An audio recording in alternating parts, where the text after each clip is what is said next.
Okay, it's always been a bit of a rite of passage, but it's always been a vexed issue as to the schools that you can send children in this country. There are a range of secondary schools, obviously, and I think most of us, and certainly everybody listening to this show, would generally believe that a good education is a good thing, number one, and number two, that you do want to make the very best choices for your child's education as they go through the compulsory schooling system. And number three, that you're smart enough to know that schools have different attitudes, they have different cultures, they have different teaching styles, they have different traditions, and that most parents would like to think or align that they could put their child into a school that most meets, I guess, what the family's view, and certainly mum and dad's view is, of what would be the best for that child, male or female. Now, there's been extraordinary case, and obviously one of those, and listen, for as long as I've been in public life, which is a long time, there's always been a problem at Auckland Grammar in Auckland, Auckland Boys Grammar, I think they just call it grammar, don't they?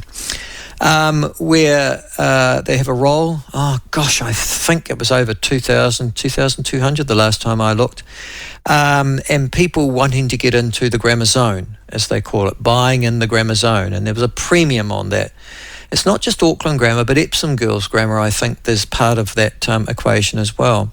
And so you can actual fact, houses that are in the Auckland Grammar Zone are generally valued at greater than the houses that aren't, although they are proximate, simply because if you are living there, you can send your child to Auckland Grammar. Well, in the case of Hilary Young, her son was denied the ability to go to Auckland Grammar, despite living within the zone. She's an Asian lady who lives in Hong Kong, I think. Although she's a New Zealand citizen, she's got her two boys living with her grandfather in the zone. One of the boys in Year 13 Auckland Grammar, but her youngest son has been denied access to go, or the ability to go to Auckland Grammar, even though apparently they live in the zone. The Ministry of Education have intervened. They've directed Auckland Grammar to accept this boy's enrolment. But in part, you get the feeling that there's something else behind this, and there is. We talked about immigration. We've talked about the massive number of migrants coming into this country over the last 2 or 3 years, ever since the borders were reopened again. 200,000. Many of them alighting in Auckland from countries that don't necessarily have English as their first language. You remember, I've done the ethnic breakdown of the primary people coming into this country. Indian, number one. Filipino, number two, number three, Chinese, and number four, Fijians, although many of those Fijian Indians. And many of them end up in Auckland rather than alight themselves around here, where all the jobs are down here in the South Island, of course. And they stay there for reasons I don't know, but they do. Now, obviously, they have children, and obviously they go to school, and they have flooded the schools, and I have some great deal of sympathy if you're living in Auckland, because if you're a school, you don't know, and you can't plan even on what your role's going to look like, because, well, that's due to those international flights flying into Auckland Airport every day. To talk about this and what, if anything, can be done, we're joined by the Secondary School Principals Association President, Vaughan Couillault. Good morning to you, Vaughan. Lovely to have you on the show again. Good morning. Yeah, nice to chat again. How are you down there in the south? I'm very well. I should be asking you that question. You're also a principal of, is it Papatoetoe High School? Is that yours? Yeah, Papatoetoe High School is the one that I'm at. They let me stick around, which is good. Yeah, it's unbelievable. They should have found you out by now, but there you go. Moved you on. My parents still can't believe that they let me be. No, well, I can understand that. They went, what happened to that errant son that should have been going to jail, and here he is. Look, my God. Yes. No, Vaughan, one of the things that struck me in our previous conversations is that... Oh, hello, have you got... No, that's just the school bell. Don't freak out. Okay, it's all right. I just thought it might be a shutdown. There seem to be so many of the schools in Auckland lately. No, we're good. All right, cool. Listen, one of the things that I've just said, you would have heard my introduction about massive immigration numbers coming into New Zealand over the last 2 years. Absolutely. And many of them, or most of them, I would imagine, are alighting in Auckland. Can I say, can you actually even plan your growth? Because it seems to me that you're bursting at the seams. Where are you getting your teachers from? How are you dealing with the growth? How do things like Auckland Grammar turning out? Is that just a sort of an indication of the pressure that's upon you all?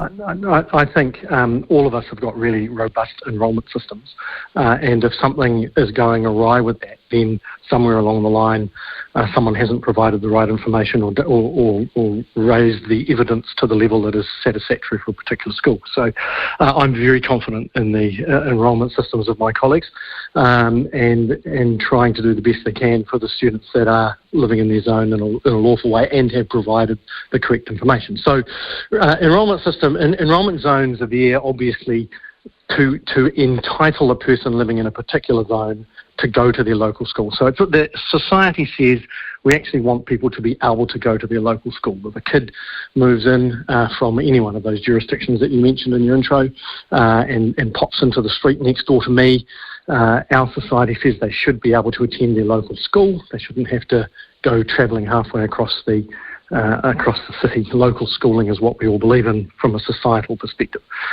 And so, the zones are not necessarily created to exclude people that aren't in a zone. They're created to entitle people that are in your zone, so that they know with certainty that they have a public school that they can access. Have you got one yourself at Papatoetoe? Oh, absolutely. Yeah, absolutely. Most secondary schools in the Auckland space would have a zone by now. I can think of any that don't, because of that. As you mentioned, that over the years, this migration thing isn't new. You land in big centres. Big centres have things that people from overseas communities naturally flock to, be that other members of their community that have settled before them, be that religious organisations or sporting organisations. So the more dense the city is, the more likelihood you'll have a mosque, a temple, a sporting facility, other family members. So, when one group of people settle, it tends to be a sort of self-fulfilling growth situation. Now, in some ways, you're sort of representative of that, aren't you? Because I'm looking at the ethnic composition of Papatoetoe High School. It's quite diverse. Well, it is, but according to this, anyhow, I think this has come from the Education Review Office, about half your roll is Indian. Is that right? Yes. Yeah, Indo-Fijian mostly too. Yeah, absolutely. So That's we've got about incredible. in excess of 50 different nationalities significantly represented on our campus, and significantly meaning more than one or two, or more than a handful. So absolutely.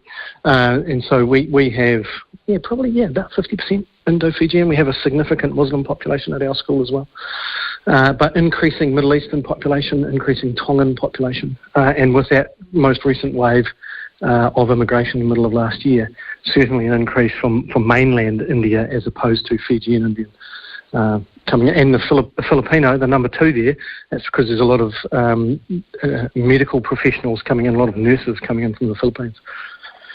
So you're in a funny sort of way, you're mirroring. Well, not many Chinese there though. Where do they go and settle elsewhere in Auckland? Yeah, generally, if you're able to get out of China, you've probably got a little bit more wealth, and our community is not one that has experienced a socio-economic advantage, and maybe the real estate's a little bit more accessible to those who don't have too much disposable income, and so you find that our Chinese immigrants tend to settle in areas that are a little bit more expensive to buy a house in.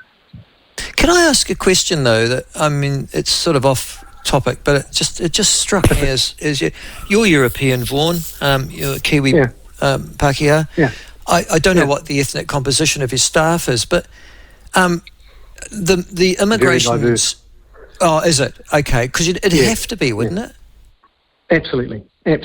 And people leave a particular jurisdiction for various reasons. It might be for economic reasons. It might be that they want the better schooling that's offered in this country. So they don't necessarily want to go to a school. It's the bell again, so don't freak out. It's not a fire.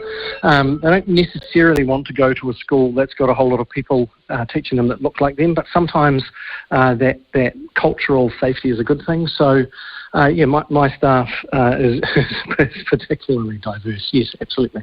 And it needs to be. I've been looking at also the academic, the publication of the NCA results broken into ethnicities. I know the Indian culture is very strong on education. Is that reflected at your school as well? What you find is, for me, it's more about the socio-economic disadvantage than it is about the ethnicity of a person. So in our community, there's lots of people where things are harder to get, whatever those things might be that time to do homework, be that a room that you can have of your own, be that a device in front of you. So it's not necessarily an ethnic conversation, although I'd say that across the country we've still got quite a lot of work to do to close the gap between our Māori learners and our non-Māori learners. That gap still exists, and all of us, and Pacific Islanders too. Yeah, absolutely. Although not so much on my campus with the Pacific Island and the Indo-Fijian. I am less concerned about that. But our Māori learners the system doesn't seem to be working for them, or whatever way you want to phrase it, in getting them the best possible outcomes that we can.